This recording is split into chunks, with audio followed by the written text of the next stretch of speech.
You shouldn't be standing here." The words were quiet, but sharp enough to slice through the soft music floating across the ballroom. Naomi Carter heard them before she even turned around. The Whitmore estate glowed like something out of a magazine spread, every corner of the sprawling Connecticut property lit by rows of warm string lights and towering glass lanterns. A late spring breeze drifted across the manicured lawn, carrying the scent of white roses and fresh linen. Guests in tailored suits and flowing dresses moved through the reception hall with champagne flutes in their hands, their laughter rising and falling like polished music. But around Naomi, there was a different kind of silence. She stood near the far edge of the marble ballroom, her back straight, her hands loosely folded in front of a simple black dress that looked almost too plain for a wedding like this. No diamonds, no designer label, just quiet elegance. People noticed immediately. Conversations paused when she passed. A woman in a silver gown glanced at Naomi and then leaned toward her husband, whispering something that made him turn his chair slightly away. At another table, a group of young professionals lowered their voices as Naomi walked by, their eyes following her for a second too long before returning to their drinks. No one said anything openly cruel, but the message traveled through the room all the same. She didn't belong here. Naomi noticed the pattern almost immediately. When she stepped closer to the bar, the bartender served two other guests first, even though she had been waiting longer. When she moved toward an empty chair near the center table, a guest quickly placed her clutch on the seat, as if saving it for someone who would never arrive. The avoidance was subtle, polite, practiced, but unmistakable. The Whitmore wedding was the kind of event people talked about for months. Daniel Whitmore, heir to one of the most influential families in the state, was marrying Charlotte Whitmore, daughter of a powerful real estate dynasty. The guest list included senators, investors, nonprofit founders, and people whose names appeared in glossy society pages. The ballroom itself looked like a movie set, with towering floral arches and a polished oak dance floor that reflected the glow of crystal chandeliers overhead. A string quartet played softly near the terrace doors while servers moved gracefully between tables carrying trays of sparkling water and champagne. Naomi stood among them like a quiet shadow no one quite wanted to acknowledge. A bridesmaid near the entrance noticed her first. The woman tilted her head slightly, studying Naomi the way someone studies an unfamiliar painting. Then she walked over with a polite smile that didn't quite reach her eyes. "Excuse me," she said gently, her voice soft but deliberate. The service staff enters through the side hall. Naomi met her gaze calmly. "I'm not staff," she replied.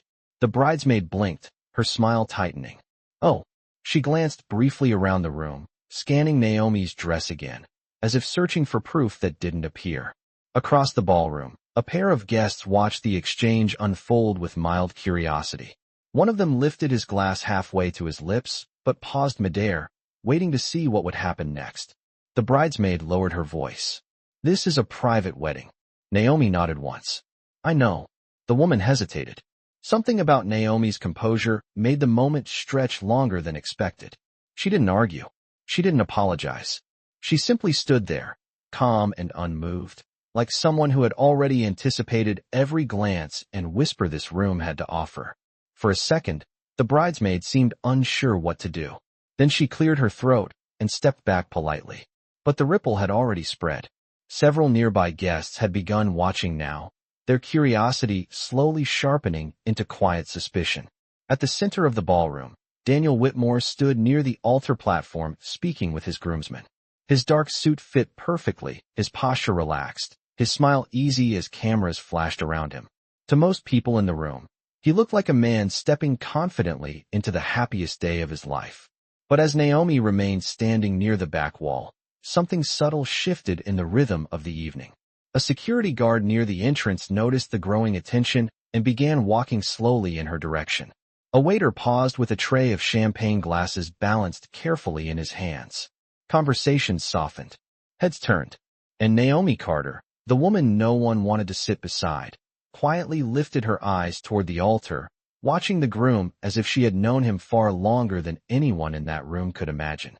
The security guard slowed his steps as he approached, not rushing, not drawing attention, just moving with the quiet confidence of someone trained to solve problems before they became scenes.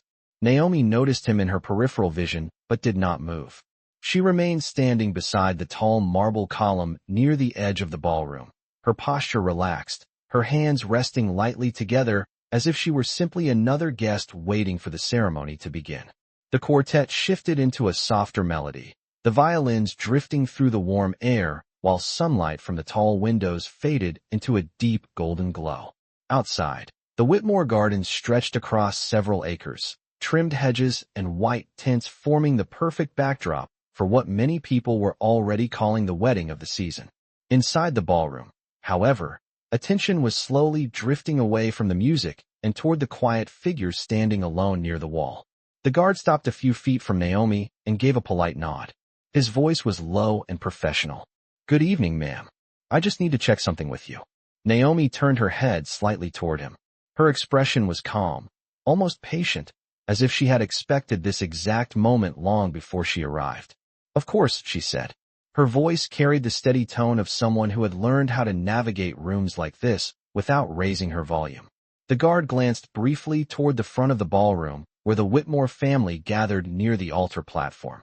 Charlotte Whitmore stood beside her bridesmaids, radiant in a white gown that shimmered beneath the chandelier lights. Every photographer in the room seemed to circle around her like planets around a star. But Charlotte was not looking at the cameras now. She was looking at Naomi. From across the room her eyes narrowed slightly, not in anger but in confusion, the way someone studies a detail that does not belong in the picture. The guard cleared his throat gently. "Were you invited to the ceremony?" Naomi met his eyes. "Yes." The answer came without hesitation.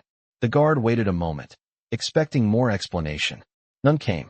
A nearby couple paused their conversation entirely now, pretending to check their phones while listening closely. One of the groomsmen whispered something to another, both of them glancing toward the back of the ballroom. The quiet curiosity was spreading like a slow ripple across the polished floor. The guard shifted his stance. "Do you happen to have your invitation with you?" Naomi shook her head once. No, the answer should have complicated things, but her calm did the opposite. There was no defensiveness in her voice, no apology either. She simply spoke the truth the way someone speaks the time of day. The guard looked uncertain for the first time.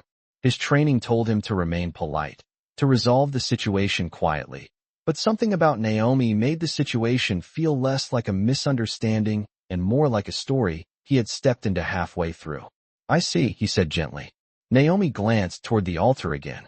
Daniel Whitmore was still speaking with his friends, unaware of the silent attention gathering behind him. A group of guests near the center table leaned slightly closer together, their whispers barely audible beneath the music. Naomi watched Daniel with a quiet focus that carried years inside it.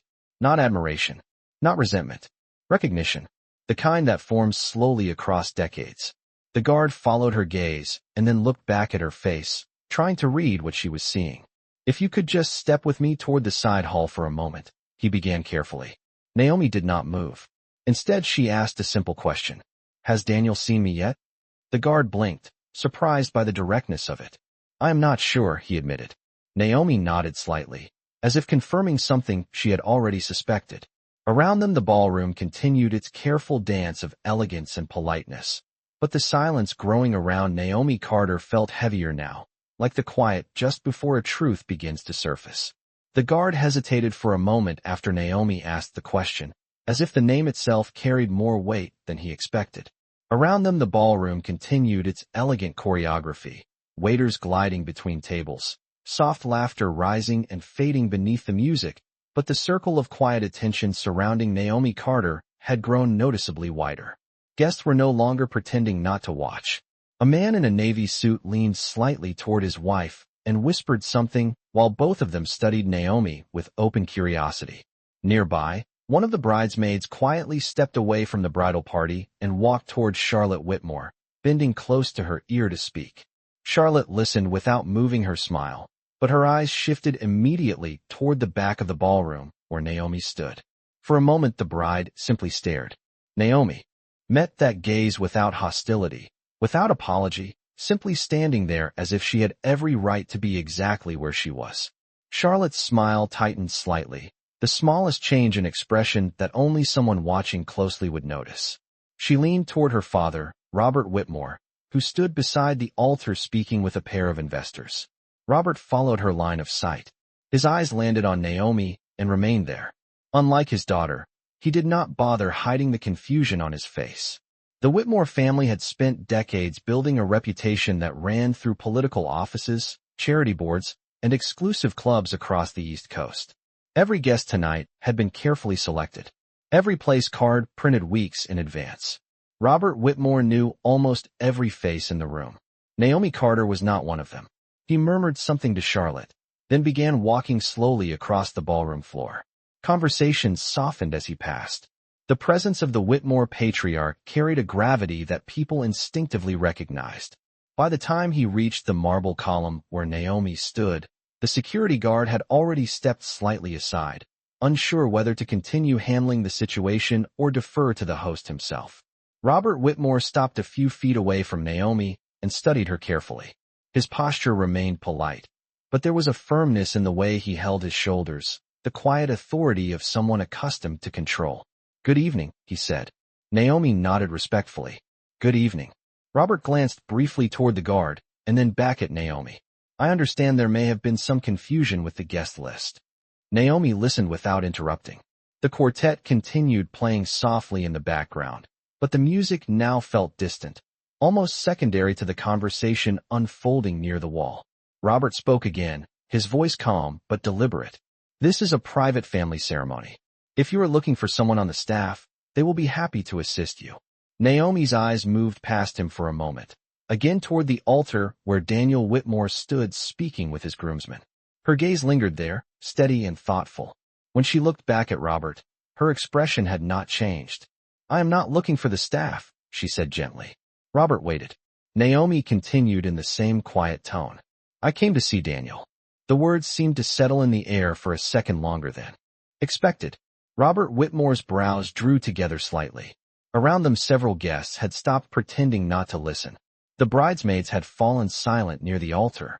Even the security guard shifted his weight subtly, sensing that the situation had just crossed from simple confusion into something more complicated. Robert glanced briefly toward his son, then back at Naomi. "Daniel Whitmore?" he asked, as if confirming the name out loud might somehow clarify things. Naomi nodded once. "Yes." Robert exhaled slowly, a measured breath that suggested patience wearing thin. "And how exactly do you know my son?" Naomi did not answer immediately. Instead, she looked past him again toward the groom standing beneath the chandelier light. The distance between them no more than 50 feet, yet somehow filled with 20 years of silence. When she finally spoke, her voice remained calm, almost reflective. "He might not recognize me right away," she said, "but he will remember eventually." Robert Whitmore did not immediately respond to Naomi's words. For a moment, he simply studied her face as if searching for a detail he might have overlooked earlier. The ballroom lights reflected softly across the polished floor, and the quiet ripple of attention around them continued to expand. Guests who had been seated only moments earlier were now subtly turning in their chairs. The conversation near the back wall had become the most interesting thing happening in a room filled with powerful people. Robert adjusted the cuff of his tailored jacket, a small gesture that revealed his growing impatience more than any raised voice could have. "I believe there must be some misunderstanding," he said calmly. Naomi did not react to the remark. Her posture remained steady, her eyes calm. Robert continued, keeping his tone polite but firm. "My son has grown up surrounded by family and close friends. If you were someone he knew, I assure you I would remember." Naomi listened without interruption. She had heard versions of that sentence before in other rooms, in other cities, spoken by people who believed certainty was the same thing as truth. The security guard shifted slightly behind Robert, unsure whether the situation was escalating or simply stretching longer than expected. Across the ballroom, Charlotte Whitmore had stopped pretending to focus on the photographers. Her attention was fixed entirely on the exchange.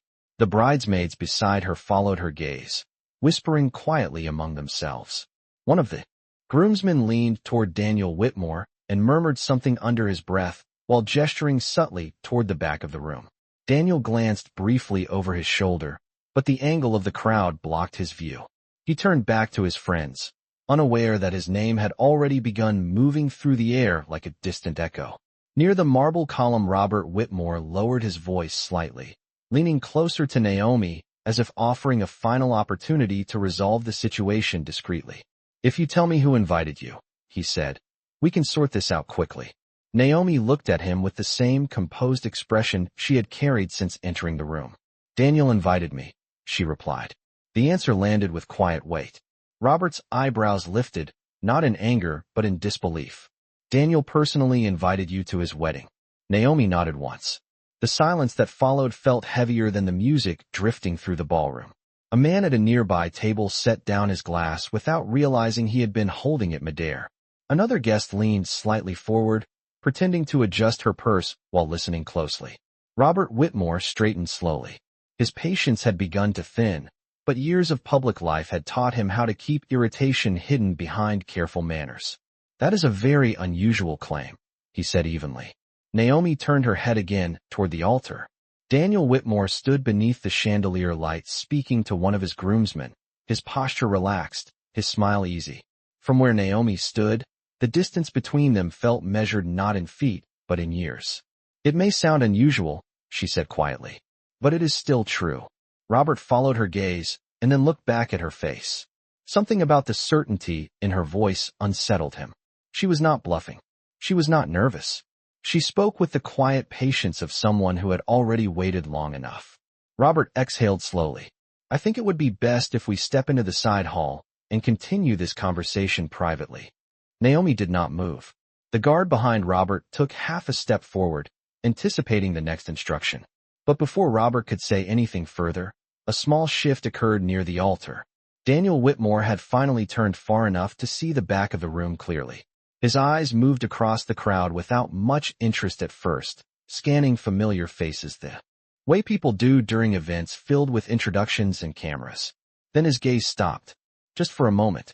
The smile on his face faded slightly, replaced by a faint crease of concentration, as if he had just noticed a detail his mind had not expected to see. 50 feet away, Naomi Carter stood quietly beside the marble column, meeting his eyes across the crowded ballroom as though the rest of the world had suddenly stepped aside. Daniel Whitmore did not move at first. From across the ballroom, his eyes remained fixed on the figure standing near the marble column, as if his mind had suddenly lost track of the celebration unfolding around him. The groomsman beside him continued speaking for a moment before realizing Daniel was no longer listening. "Daniel," he said quietly. The groom did not answer.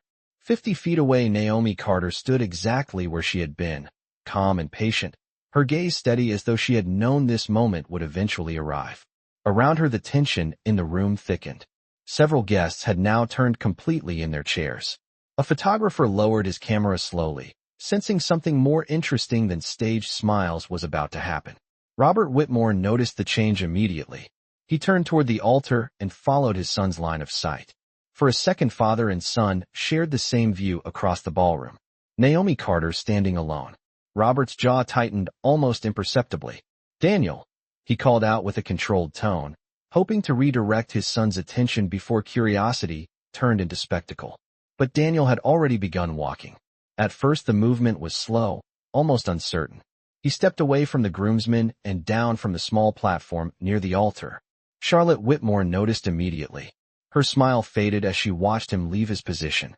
"Daniel," she said softly, but he did not turn back. The soft music from the quartet continued drifting through the air, yet the entire ballroom now seemed to quiet around the path Daniel was taking. Guests instinctively shifted aside as he crossed the polished oak floor. Each step brought him closer to the back wall where Naomi stood. Robert Whitmore stepped slightly into his path. "Daniel," he said quietly, his voice firm enough to stop most conversations in the room. "The ceremony is about to begin." Daniel paused, but did not break eye contact with Naomi. For a moment, the distance between father and son felt heavier than the space across the ballroom. "I know," Daniel replied calmly. Then he stepped past him. The security guard instinctively straightened, unsure whether to intervene or step aside. Robert raised a hand slightly, signaling him to hold back. This was no longer a situation security could solve. Charlotte Whitmore watched with growing confusion as Daniel continued forward. Several bridesmaids whispered nervously beside her. The photographers had now turned their lenses toward the unfolding scene. At the back of the ballroom, Naomi remained completely still. She did not wave. She did not call out. She simply waited as Daniel Whitmore approached. When he was 10 feet away, he slowed. Up close, the expression on his face shifted again. The faint uncertainty replaced by something deeper, something that looked like memory trying to surface through years of distance. He studied Naomi carefully, searching her eyes the way someone searches for a familiar voice in a crowded room. The guests closest to them had fallen completely silent. A woman at the nearest table clasped her hands together unconsciously. Even the waiters had paused with trays balanced in midair. Daniel stopped 3 feet from Naomi. For a long second, neither of them spoke. Then Daniel tilted his head slightly, his voice quieter now, but carrying clearly through the stillness of the ballroom. "Have we met before?" Naomi looked at him with the same steady composure she had carried since the beginning of the evening. The question did not surprise her. Instead, a small, almost nostalgic smile touched the corner of her mouth. "Not like this," she said gently. Daniel frowned slightly, trying to place the voice, the face, the feeling that something important was just beyond his reach. Naomi held his gaze.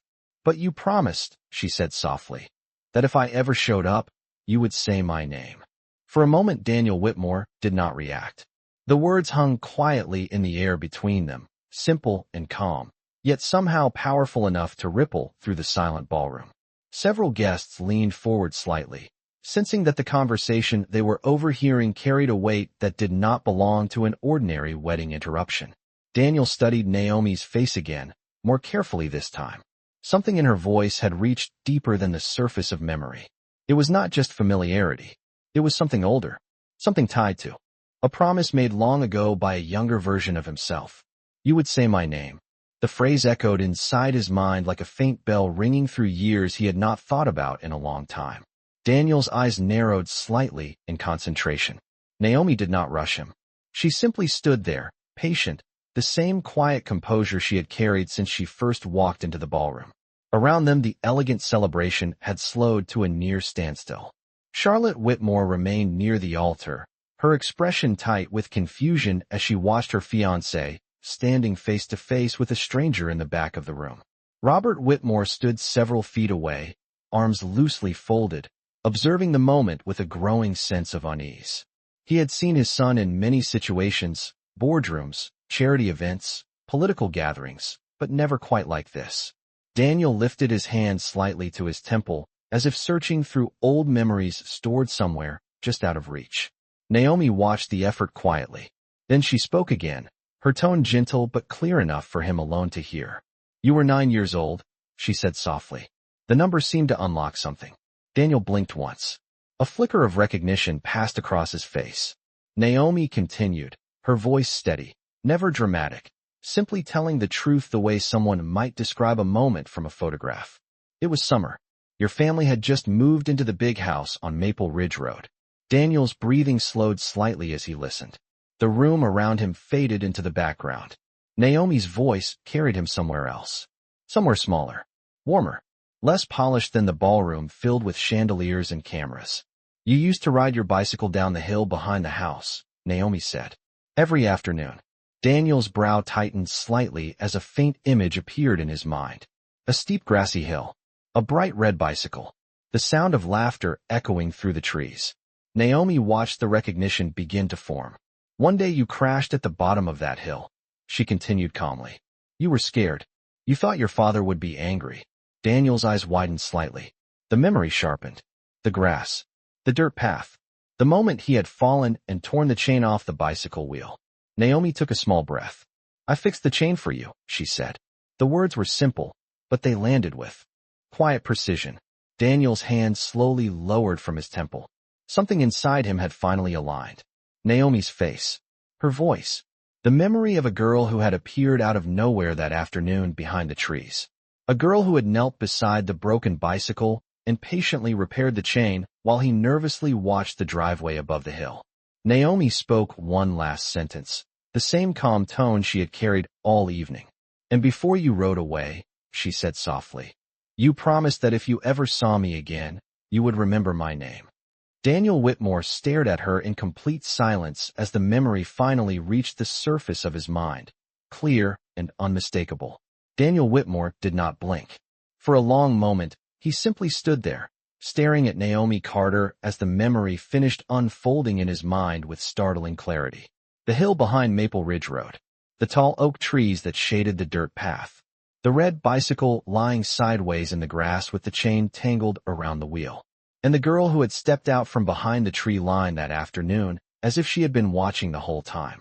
Naomi had been younger then, maybe 13, her hair tied back, her hands steady as she turned the bicycle upside down and worked the loose chain back onto the gear.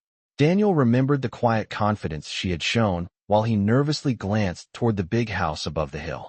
He had been afraid his father would see the broken bike, afraid of the lecture that would follow. But Naomi had not laughed at him. She had not judged him either. She had simply fixed the chain, wiped her hands on a small cloth, and handed the bicycle back as if helping strangers was the most natural thing in the world. The memory rushed forward now, stronger with every second. The sunlight through the trees. The smell of grass. The moment he had climbed back onto the bicycle and hesitated before riding away. Naomi had been standing there watching him with the same calm expression she carried now in the ballroom. And he had said something. A promise spoken with the casual sincerity only a child could offer. If I ever see you again, I will remember your name. Daniel's breath slowed as the past settled into the present. The ballroom lights shimmered across the polished floor, the quiet audience of guests still watching from every direction. But for Daniel, the room had shrunk to the few feet between himself and Naomi Carter. His voice came out softer than anyone expected. Naomi. The name moved through the air like a key turning inside a long locked door. Naomi did not look surprised. She had waited for that moment with the same patience she had shown all evening. A faint warmth appeared in her expression, not triumph, not relief, simply recognition. Daniel exhaled slowly, almost laughing under his breath at the sudden clarity. Naomi Carter, he repeated, this time louder. Across the ballroom, the ripple of whispers returned instantly. Guests exchanged confused glances. Some people leaned toward each other asking quietly who she was. Charlotte Whitmore's face tightened as she watched the exchange unfold, unable to hide the frustration building behind her composed posture. Robert Whitmore stood completely still now, his eyes moving carefully between his son and the woman he had moments ago attempted to escort out of the room. Daniel took a step closer to Naomi. The memory had not only returned, it had brought with it something else. Gratitude that had been delayed for nearly 2 decades. You fixed my bicycle, he said quietly. Naomi nodded once. You were worried your father would see the broken chain. Daniel smiled faintly at the accuracy of the memory. Then the smile faded slightly as another realization settled over him. I never saw you again after that day, he said. Naomi glanced briefly around the ballroom, the elegant room filled with guests who had avoided her only minutes earlier. Your family moved the fence the following summer, she said calmly. Daniel frowned slightly. The fence. Naomi nodded toward the tall windows overlooking the gardens. They extended the property line, she explained. The hill behind the trees was no longer open land after that. Daniel understood immediately. The path where they had met had been cut off. The quiet place where a boy had once crashed his bicycle and a girl had helped him without asking for anything in return had disappeared behind gates and private signs. Daniel looked back at Naomi, the weight of the forgotten promise settling fully in his chest. Then he straightened his shoulders and turned slightly toward the silent ballroom, filled with watching guests. His voice, when he spoke again, carried clearly. Across the room. Everyone, Daniel said calmly. This is Naomi Carter. The name echoed through the ballroom with a clarity that seemed to pause the entire evening. For a moment no one moved. Daniel Whitmore stood beside Naomi Carter, his posture calm but unmistakably firm, his voice having just crossed the polished room like a line drawn in the air. Dozens of guests were now staring openly. The same people who had avoided Naomi only minutes earlier now leaned forward with sudden curiosity. Naomi Carter. The name meant nothing to most of them, yet the way Daniel said it made it clear that it should. A low murmur spread quietly across the tables as guests began whispering to one another, trying to place the unfamiliar figure standing beside the groom. Charlotte Whitmore watched from the altar, her composed expression tightening as she realized the attention of the entire room had shifted away from the ceremony she had spent months planning. Robert Whitmore remained still a few feet behind his son, his arms lowering slowly as he listened. Daniel did not rush his words. He looked briefly around the ballroom before speaking again, his voice steady, respectful, but carrying the quiet authority that came from memory and truth. "When I was 9 years old," he said, "I crashed my bicycle behind our old house on Maple Ridge Road." A few guests exchanged puzzled glances, unsure why the groom was suddenly telling a childhood story in the middle of his own wedding ceremony. Daniel continued without hesitation. "I thought my father would be angry about the broken chain. I remember standing there in the grass trying to figure out how to fix it." He turned slightly toward Naomi, and then Naomi appeared. Naomi did not step forward or interrupt. She remained exactly where she was, her quiet presence allowing Daniel to finish the story in his own words.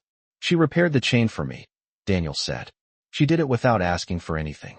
No reward. No attention." The ballroom had become completely silent now. Even the quartet had stopped playing, sensing that the moment unfolding in the center of the room carried more importance than the music. Daniel glanced across the guests again, his voice calm but deliberate. "Before I rode away that day, I made her a promise." Naomi's eyes remained on him. Daniel finished the sentence clearly. "I promised that, if I ever saw her again, I would remember her name." The words settled over the room like a quiet truth people had not expected to hear tonight. Daniel took a slow breath and continued. "For years I forgot that promise. Life became busy. School, work, expectations." He paused for a second before adding the final piece. But she remembered. A few guests lowered their eyes as the meaning behind his words became clear. Daniel turned fully toward Naomi again. "And tonight she showed up." Naomi met his gaze calmly. Daniel nodded slightly, as if acknowledging the quiet strength it must have taken to walk into a room where no one welcomed her presence. Then he looked back toward the guests once more. "So before this ceremony continues," he said, "there is something I need to do." The room remained silent as every eye followed his next movement. Daniel stepped slightly closer to Naomi Carter, his voice warm but unwavering as he spoke the words that shifted the atmosphere of the entire wedding. "Naomi," he said, "thank you for reminding me who I promised to be." The silence that followed Daniel Whitmore's words carried a weight no music could have matched. Naomi Carter stood quietly beside him, her hands still gently folded, her posture calm as if she had not just become the center of attention in a room filled with powerful strangers. For a few seconds no one spoke. The guests who had once turned their chairs away from her now sat frozen in place, unsure where to look or what to say. The chandeliers above reflected warm light across the marble floor, and the elegant ballroom that had felt so certain of its order earlier in the evening suddenly seemed unsure of itself.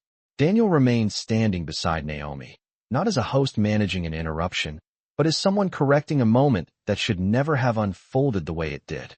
His eyes moved across the crowd slowly, not with anger, but with a quiet awareness of everything that had happened since Naomi first walked into the room. He had seen the hesitation, the whispers, the way chairs turned away, and conversation stopped when she passed. It had all seemed small in the moment, the kind of subtle distance people create without ever saying the words out loud. But now that distance was visible to everyone. Daniel took a small breath and then gently placed his hand over his heart for a moment, the gesture sincere rather than dramatic. "When I was a child," he said calmly, "Naomi helped me without asking who I was or where I came from." His voice remained steady as he continued. "Tonight she walked into a room full of people who did the opposite." The statement was not loud.